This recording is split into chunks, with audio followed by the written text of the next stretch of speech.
Good morning, good afternoon, good evening to all of you kind folks. We are at Memphis Communiversity, and today we are talking about proofs involving the congruence of integers. This is a continuation, of course, of our Intro to Proof-Based Math video series. And this video will be pretty similar to the last two videos, which are proofs involving even and odd integers and proofs involving the division of integers. So what we're going to do is a similar thing. We're going to rigorously define this concept, congruence of integers, and then we're going to use that definition to prove statements about involving congruence of integers. So let's do that real quick. So the definition of congruence of integers is if a, b, and n are integers, then we say a is equal to b, or a is congruent to b mod n if n divides their difference. So n divides either a minus b or b minus a. Of course, division of integers is a definition itself. That was our previous video. So that means that a minus b is equal to n times some integer, where m is an integer.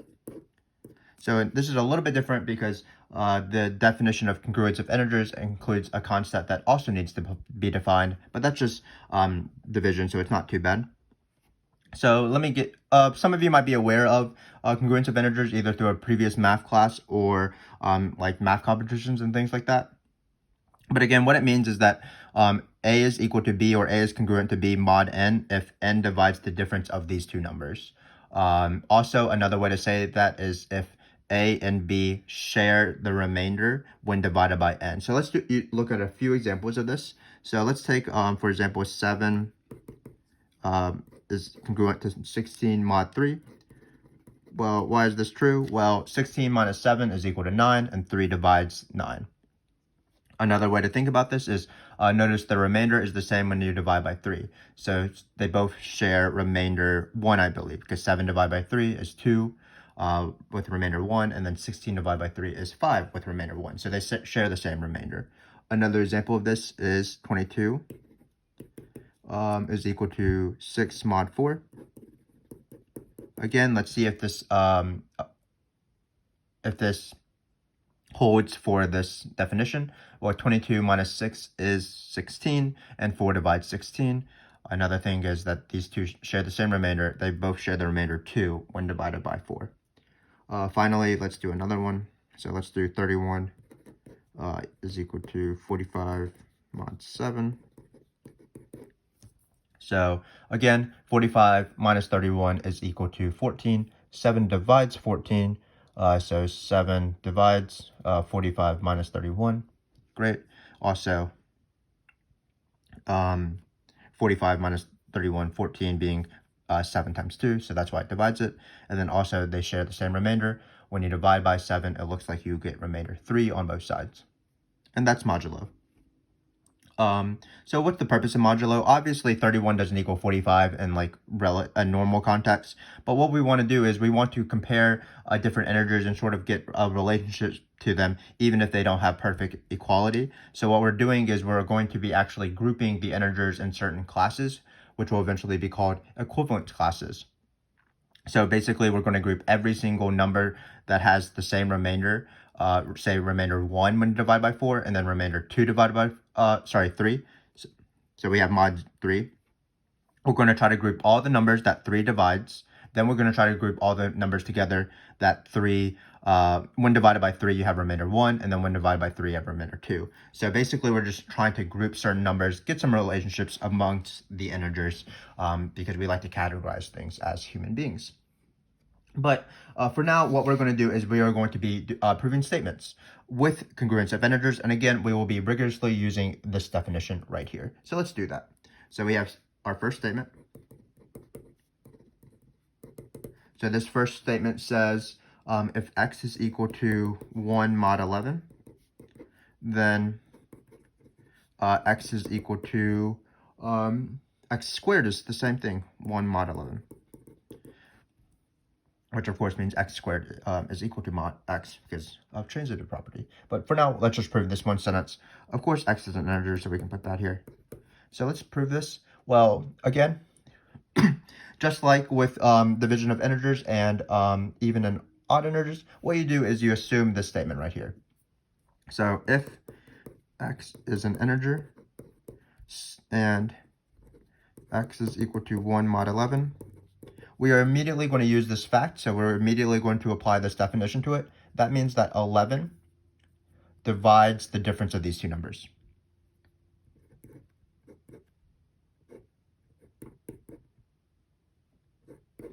And again, it's a little bit weird, but the definition of congruence has a concept that also can be defined, meaning division.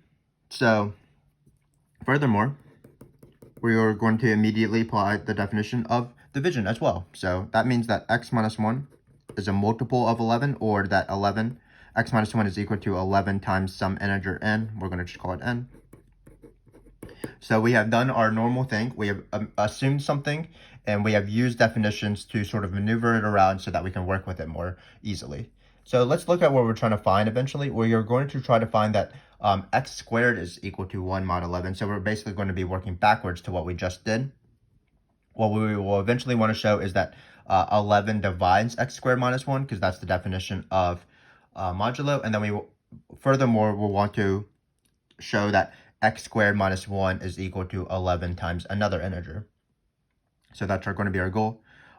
So we eventually want to show x squared minus 1. So thus, we want to show that x squared minus 1 is equal to 11 times an integer, so that we can show that 11 divides x squared minus 1, which will prove this. So, of course, we're going to use x minus 1. How does x minus 1 and x plus 1 relate? Well, of course, if you factor x squared minus 1, you get x minus 1 times x plus 1. So it's let's factor that. And why does this seem like a logical step? Well, it will allow me to substitute in something I just found, so it seems like the right plan. So we're going to write equals 11n times x plus 1. Again, we want to show it as 11 times x plus 1, because now we have shown that it's 11 times an integer.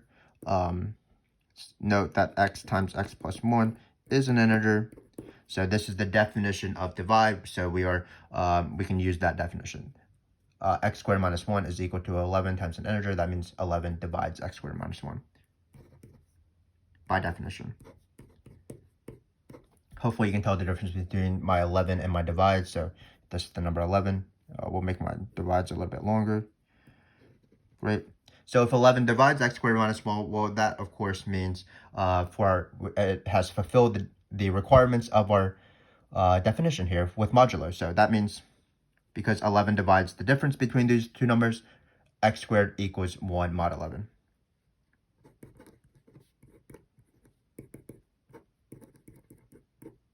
And we have proven the proof. So I didn't explain an example, but here's an example for you. Well, let's take two numbers that are equal, or let's take one number, sorry, that is equal to 1 mod 11. Let's take 12, for example.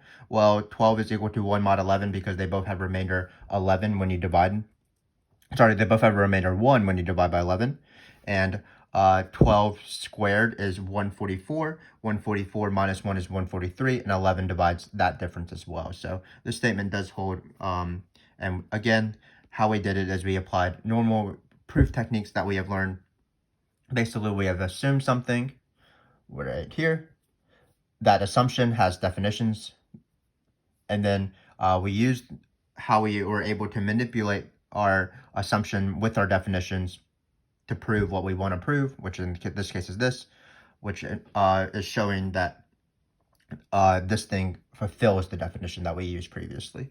So hopefully this wasn't too bad. We're going to continue moving on. I do have 5 examples in this video. So this was the first one, and let's keep going. So this is the second statement, statement 2.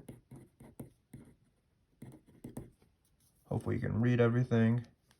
I might tilt my phone, but this might be too dangerous. So hopefully you did not mind that little earthquake there. So we're doing statement 2. Let me zoom in a little bit too. Mind what's involved. So statement. X is if. So we have x and y being integers. If x is equal to y mod 2. So we can write if and x is equal to y mod 7, then x is equal to y mod 14. So just like in the previous thing, we're going to use, we're going to apply the definition of congruence of integers to these two things. We're going to manipulate things around, and hopefully we will be able to prove that the definition of congruence of integers holds for 14. So let's do that. So so we're just going to start the proof here. Hopefully we have enough room. I might have to write a little bit small, so forgive me for that. But let's say if x is equal to y mod 2 and x is equal to y mod 7. So this is the start of my proof. How exciting. Always exciting when you start a new proof. If x is equal to y mod 2 and x is equal to y mod 7, then we're immediately going to apply the definition of congruence. So that means that 2 divides x minus y, and 7 divides x minus y as well, because that's the definition of congruence. 7 divides the difference of these two numbers. Again, we have division, so we can apply a definition for division now. So furthermore, because 2 divides x minus y, that means x minus y is equal to 2 times an integer by the definition of division. We're going to use the arbitrary variable n. And same thing for this one. We should use a different variable though, because it's different divisions. And then we have this. So somehow, again, let's look into the future and see what we want to prove. Well, we want to eventually prove that a similar thing holds for 14, like x minus y is equal to 14 times an integer as opposed to 2 and 7. So it looks like we're making a little bit of progress, because 2 and 7 relate to each other in terms of 14. 2 times 7 is 14. But there's no really way to substitute in one of these for the other, because they're both equal to x minus y. So we have to do a little bit, some clever thinking or some detailed observation. And what's catching my eye is this number right here, 2n. Because I have a definition for things that are 2n, that means that x minus y is even. So, note, x minus y is even. So I'm just seeing what the problem gives me. I see something that's 2 times an integer. I think in my mind, I do know something about 2 times an integer. That means x minus y is even, which means 7 times m is even, because 7 times m is x minus y.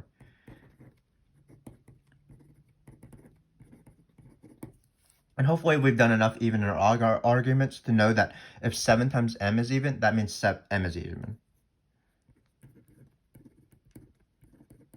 I'm going to put the skeleton of a proof, or the skeleton of a lemma, why this is true. So this is the word m is even. So m is even. Because we've done this so much times, I'm not going to like rigorously prove it. But basically, why does 7m being even implies m is even? Well, what I want to show is that if m is odd, 7 times m is odd. So let's do that. If m is odd, that means that m is equal to, let's say, 2 times z plus 1, where z is an integer. And again, what I'm trying to prove is that 7 times that will be odd.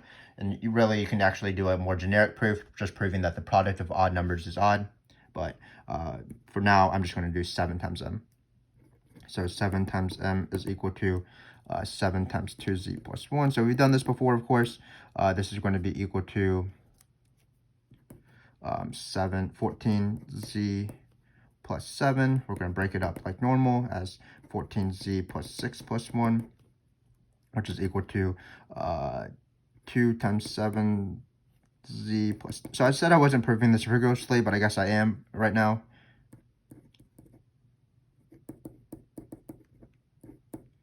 So hopefully you could have read all that. I think it was all within the shot. So again, let me explain what I'm doing. I want to show that 7m being even implies m is even. So what I'm doing is I'm saying, well, what if m were odd? Well, if m were odd, automatically 7 times m would be odd. which means that I've proven what I want to show. M has to be even, because if M were odd, then the thing I know to be even, 7M, would be odd as well, because I just proved that. So again, this little lemma in this parentheses, if you want to write the word lemma, always a fun word. This proves that if 7M is even, that has to mean that M is even, because the product of odd integers is odd. So 7 is odd, that means 7 times M has to be even, or else, M would have to be even, or else we would have the product of two odd integers. So that's a very roundabout way of saying that M is even.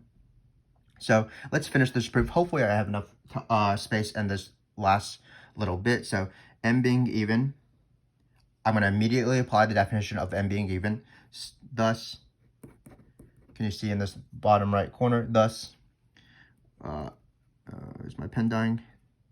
M is equal to 2 times P. Is my pen dying? I don't think so. Perhaps it is. Let me shake it up a little bit. This would be very concerning. So M is equal to 2 times P. Oh no, this is... Okay, so let's try this again. So M is equal to 2 times P, where P is an integer. Hopefully you can read that. And now that we have something for 2 times P, we're immediately going to use it. We're immediately going to plug it into this guy right here, because we have a definition for M. So X minus Y is equal to 7 times 2P, which is equal to 14P. And this is the definition of division. So 14 divides X minus Y. Sorry, once we do this question, I will switch pens probably. So 14 divides X minus Y, and that is the definition of modular, because 14 divides the difference of these two integers. Let's actually switch pens right now. Let's see if I have a pen actually to switch. Does this one work? I'm not sure. Let's see if this one works. This one does not. Sorry about this, technical difficulties. Let's use this pen that has multiple colors. Of course, none of them work. Okay, great. So finally, 14 dividing X minus Y proves, again, that X is equal to Y mod 4. So X minus equals Y mod 14. Sorry, I said 4 earlier, I meant 14, of course. So that's the proof. Let me go over it again because it was quite lengthy and we had a stop at the middle for a pen break and also a to prove that we had a limit involving even or odd integers. But again, let's take what we have. So we have X is equal to Y mod 2, X is equal to Y mod 7. We wanted to show that X is equal to Y mod 14. So what we did was we immediately applied the definitions of mod so that X minus Y is equal to 2 divides this difference and 7 divides this difference. Then we applied a further definition of division. So X minus 1 is equal to 2 times an integer. X minus Y is equal to 7 times an integer from this one. What we want to do is we want to show a similar thing for 14. X minus Y is equal to 14 times an integer, but it was difficult to substitute it in. But we noticed that 2n implies that X minus Y is even by definition. And if X minus Y is even, that means 7m has to be even.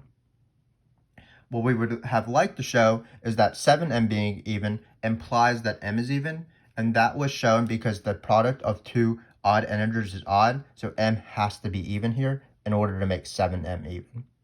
Then what we did is, because we had the fact that m is even, we can apply the definition of m. So we know that m is equal to 2 times another integer, let's say p.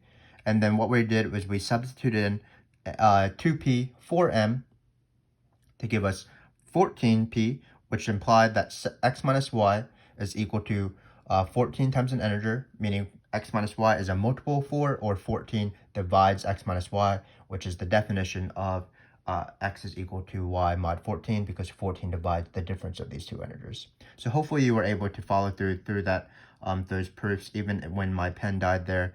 It's hard. Sometimes technology fails us, of course. But let's go on to the back and let's prove 3 more statements. So the third statement I have for you is what? Let's do this guy right here. So statement: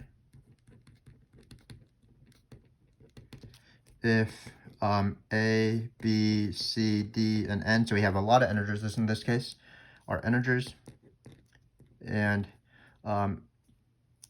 we have A plus A is equal to B mod N.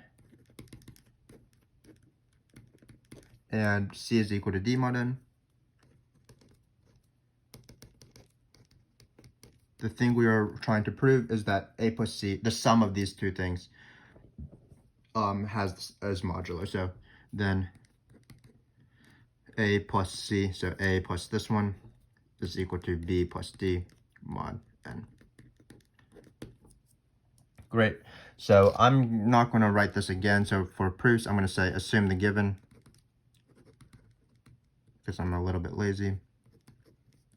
But again, what we're going to do is immediately apply the definition of A and equals B mod N and C equals D mod N.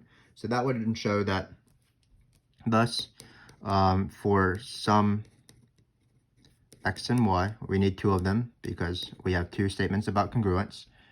Then by definition, X divides B minus A and Y divides, let's say, D minus C. Great. And then what we're going to do is we are going to apply immediately the definition of division. So for all these congruence proofs, it's been similar because definition is a part of the congruence definition itself. So immediately we always say we use the definition of congruence, but because it has the definition of division, we immediately apply that in the second step. So thus, and furthermore, so we say, and furthermore, again by definition, oh, sorry, this should be ends. Sorry, I'm working ahead of myself. So let me repeat that. A is equal to B mod N. That means N divides B minus A. N divides D minus C. And that will give us our X's and Y's. So, and furthermore, N is equal, B minus A is equal to X times N. So sorry about that error. Sometimes in math, you get a little bit confused. And that's really the point of why we're doing this. To get confused, because being confused is a lovely feeling. Because then that means you're thinking about things that are worth thinking about. So let me repeat this, because I did mess up. We're doing the same thing as we did previously. We immediately applied the definition of mod, which is n, the modulo number n divides b minus a, the difference of these two numbers, n divides d minus c. And then we applied the definition of division after that. So this is where our x and y came from that we assumed that existed, because n dividing b minus a implies that b minus a equals x times an integer. And same thing with this one. So what we want to do is we probably want to add these two together, because this is what this statement was. So what we're going to do is we're going to say, note, let's say b minus a plus d minus c is equal to xn minus plus yn.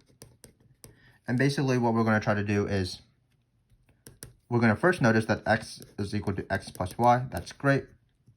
So basically we have shown that n divides b minus a plus d minus c, because x plus y is an integer. So again, we're moving backwards to what we did to our givens. So n divides b minus a plus d minus c.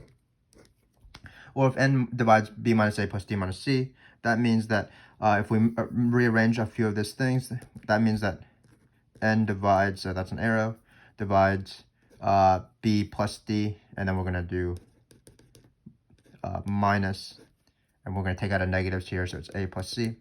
So notice we have proven what we want to prove, because n divides the difference of these two things, b plus d minus a plus c. So again, this is b plus d minus a minus c, but we can take out a negative. So we are done. So probably shouldn't use the word so often, but what are you going to do? So that's that one. Again, same sort of format, showing that modulo implies something, division implies something, and once we have that, we can maneuver things around, show that whatever we want to prove holds for those definitions. So let's do 2 more questions, and then I will let you guys go and see you in the next video. So let's do, let's see, which question do I have for you here? I'm going to do, I have 2 more left. I'm choosing between which one I want to do first. Let's do this one. So this is number 4. So for integers x and y, so this is statement 4. I haven't been numbering them, of course, and you can't even see it, so I'm going to change this to statement. So for x and y that are integers, x plus y is equal to y cubed is equal to x cubed plus y cubed mod 3. So this holds.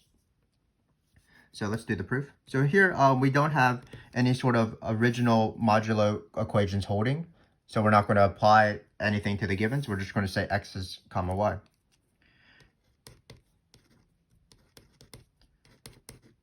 So basically what we have to do is we're just going to try to hope that no matter what, this holds.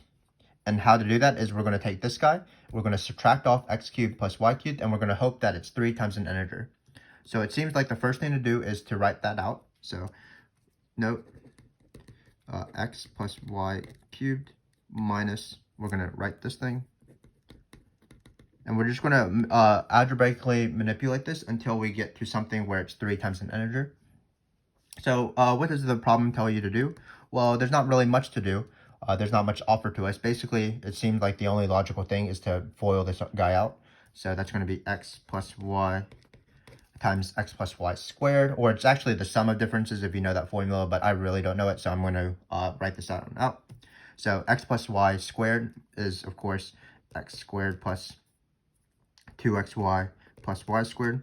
Again, we're still subtracting off x cubed plus y cubed. We need to FOIL this out, which will give us the formula for difference sum of cubes. So that's going to be x cubed, I believe. So I'm doing these rainbow actions. So x times x squared, x times this would be plus 2x squared y plus xy squared. And then finally, we would get a plus x squared y. So that's easier to write like this. So we combine these two elements eventually. Y times plus 2xy is plus 2xy squared. And then finally, we have a y cubed at the end because y times y. So we're going to continue affecting this algebraically. We still have this minus x cubed y, so let's not forget that. Let's do this in multiple steps. So I'm just going to combine these two guys and these two guys because they're friends. And friends like to hang out. So that'll be 3 of each of these, which is lovely because 3 is the most important number in this question. So again, this one just required a little bit of algebraic manipulation. So notice we have this now. So we have this equation.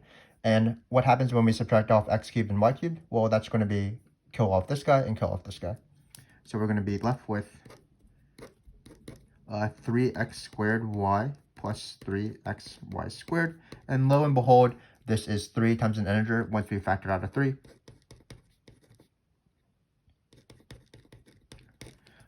Note that x squared y plus xy squared is an integer because the sum and product of integers results in integers.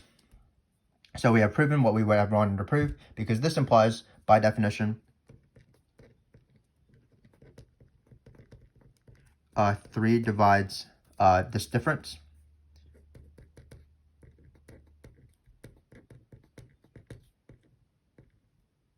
Which furthermore implies this statement: x plus y cubed is equal to x cubed plus y cubed. So x, we'll write it in the other way, but it's still the same thing because modulo is reflexive, as we'll prove actually later on in another video. But x cubed plus y cubed equals x cubed plus y cubed. Mod 3 is the same thing as x cubed plus y cubed is equal to x plus y cubed. But again, in this question, it was a little bit different than the other ones because we had nothing to use as a given. So basically, we just took what we want. We wanted to show that this is equal to this mod 3. That would imply that the difference of these two things is equal to 3 times an integer because 3 would divide that difference. So what we did is we just took this guy, subtracted this guy, and just algebraically manipulated it. The only thing that made sense was to FOIL all of this out. And once we FOILed it out, it sort of worked itself. And that's that proof. I have one more for you. So let's do that one last. And then I hopefully you've been able to sort of first get a comfortable grasp of congruent integers mod other integers, and then also you were able to get a better understanding of how these proofs work, because they sort of repeat themselves in terms of the procedure. Assume something, apply a definition, use that definition to prove that the definition holds for your conclusion. But this video is running a little bit long, so let's finish this last proof. Again, we're not going to have much of a givens. So statement.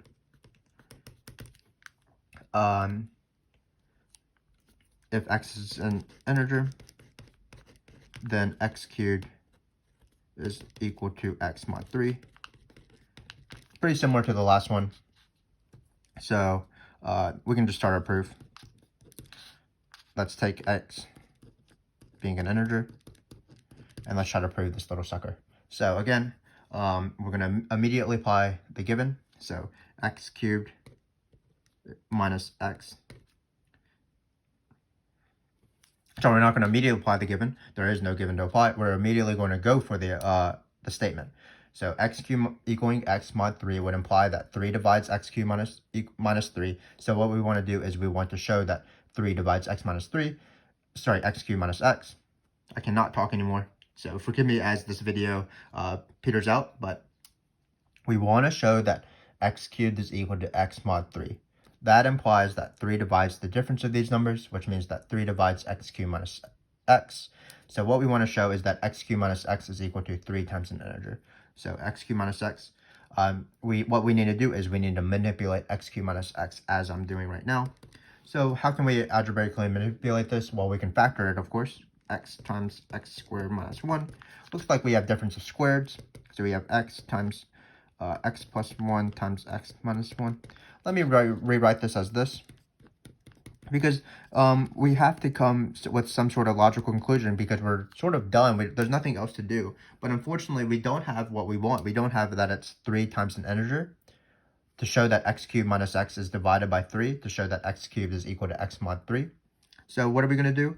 Well, actually, what I would argue is that one of these things has to be a multiple of 3, because we have 3 consecutive integers. Anytime when you have 3 consecutive integers, one of them has to be divided by 3, because multiples of 3 comes every third term in the integers. So note, one of x minus 1, x, and x plus 1 is a multiple of 3, because x minus 1, x, and x plus 1 are all consecutive. We have an integer, and then the previous integer, and the next integer. And when you have 3 consecutive integers, one of them has to be a multiple of 3. So this proves that 3, so one of these will have 3 in it. So as a divisor, sorry. So this proves, is this been done now? Let's write over here. This proves 3 divides x cubed minus x, which shows that x cubed is equal to x mod 3. And that is the proof. So it's a little bit different of a proof, because when we algebraically manipulate it, unlike the previous one, we sort of immediately got 3 times an integer. So we were like, great, that's great. 3 divides the difference of these two things. So this is equal to this mod 3. But in this one, it was slightly different, because when we algebraically manipulated our resulting statement, we didn't get immediately that 3 times, that this thing was 3 times an integer, but we were able to logically conclude that actually this thing does have a divisor. This is a multiple of 3, meaning that 3 is a divisor of this thing, because we have 3 consecutive integers. So hopefully you were able to appreciate that proof. I thought that was pretty interesting in terms of making this logical conclusion. Sort of like in this proof below right here, where we had to make a conclusion about x minus y being 2 times n, where n is an integer. to use even or odd arguments. So those are the 5 proofs that I have prepared for you today. Hopefully that you found this useful, even if we were having sort of some talking issues as well as some pen issues.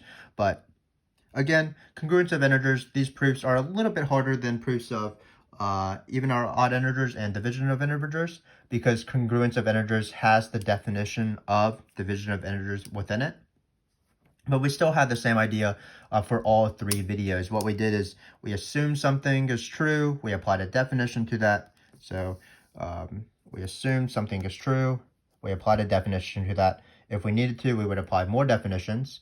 And then we will hope that by maneuvering things around or manipulating things, we were able to show that whatever statement we wanted to hold holds according to our definitions.